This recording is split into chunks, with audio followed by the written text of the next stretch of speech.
Yes, మీకు అలా ఎప్పుడైనా జరిగిందా రియల్ లైఫ్లో? నన్ను మా చిన్నగున్నప్పుడు మా డాడీ వాళ్ళ ఫ్రెండ్ స్కూల్, సో ఆ స్కూల్లోనే పెరిగినుండే. ఎప్పటివరకు మా డాడీ అయినా షటిల్ ఆడతారు, ప్రిన్సిపల్ అయినా తీసుకెళ్ళి వేసిండు.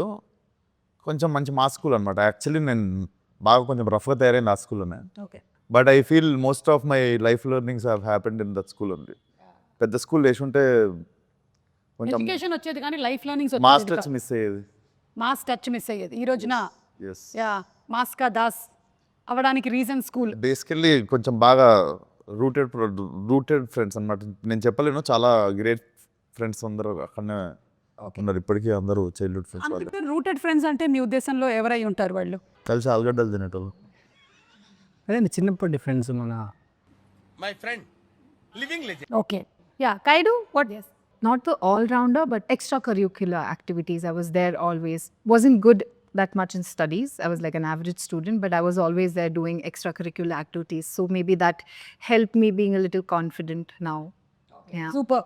నేనే ఆస్టీస్ అదే చేశాను, లేకపోతే వేరేలాగా చెప్పాను ఎందుకు.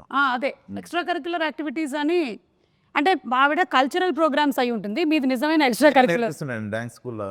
అవునా? Yes. ఎందుకు టీచర్ లేదా? నేనే నేర్పిస్తుండే డాన్స్ ఓకే. అన్ని క్లాసులకి. అన్ని క్లాసులకు ఫీజు ఇచ్చేవాళ్ళ మీకు? ఫీజు అడగట్లేదు కాబట్టి పెట్టిర్రా పని మీద. ఎక్స్క్యూజ్ మీ, మీరేమైనా నేర్పించారా స్కూల్లో? అంటే అది అంటే నేను చిన్నప్పుడు కబడ్డీ ప్లేయర్, సో మేబీ కొంచెం. ఓహో, ఇప్పుడు అలా కూడా రాస్తున్నారు అనమాట. నిజంగా కూత ఎలా పెడతారు ఒకసారి చెప్పండి. ఏంటండి కూత అంటే డిపెండ్స్. ఎంతమంది ఉంటారు మామ కబడ్డీలో? కబడ్డీలో ఎంతమంది ఉంటారు? యా డిపెండ్స్ అంటే డిపెండ్స్ అంటే అంటే పెద్దరాష్. కబడ్డీ में बल्कि मुझे ये पता, आपने खेला है ना, आप बताओ. 7 to 11 అది. నేను టైమింగ్ చెప్తున్నా, మేము ఆడే టైం చెప్తున్నా ప్లేయర్కి కాదు. ఓకే సరే, కబడ్డీ కబడ్డీ అని ఎలా అంటారు? కబడ్డీ ఇక్కడ ఒకటి మీకు అదే మీరు ఎలా కూత పెడుతూ వెళ్ళేవాళ్ళు? నేను కూత పెట్టడం కాదు యాక్చువల్గా, నాకు కూత పెట్టడం ఇష్టం ఉండదు కాదు. సో పెట్టకపోతే ఒకటి కదా. అందుకే అవుట్ అయ్యేటోన్ని, బట్ ఏంటి బాబా అన్న? అందుకే అవుట్ అయ్యేటోన్ని బట్ దేవుడా, oh my god. Okay next. Love చేసి రారా మీరు ఎవరన్నా? కావ్యం లవ్ చేస్తున్నా. నువ్వురా? అమ్మ లవ్ చేస్తున్నా. కావ్య వాళ్ళమ్మనా? ఇప్పుడు దీనికి క్వశ్చన్ అడగండి.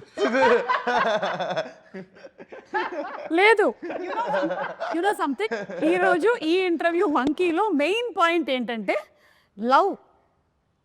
అనుదీప్ ఎవరిని చేశారు ఇప్పటి వరకు ఏ ఇంటర్వ్యూలోనూ ఆయన ఎవరు లవ్ గురించి అడగలేదు.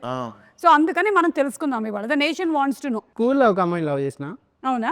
ఆ అమ్మాయి తిరిగి లవ్ చేసిందా? చేయలే. ఏమనింది? తెలీదు. ఏమంటుంది అంటే చెప్పాం కదా ఆ టైంలో కొంచెం బాగా. మరి ఎలా తెలుస్తుంది అమ్మాయికి మీరు లవ్ చేస్తారు? తెలియలేదు. మరి తెలియకపోతే అది లవ్ ఎలా అవుతుంది? అదే వన్ సైడ్ అనుకోండి. ఓకే.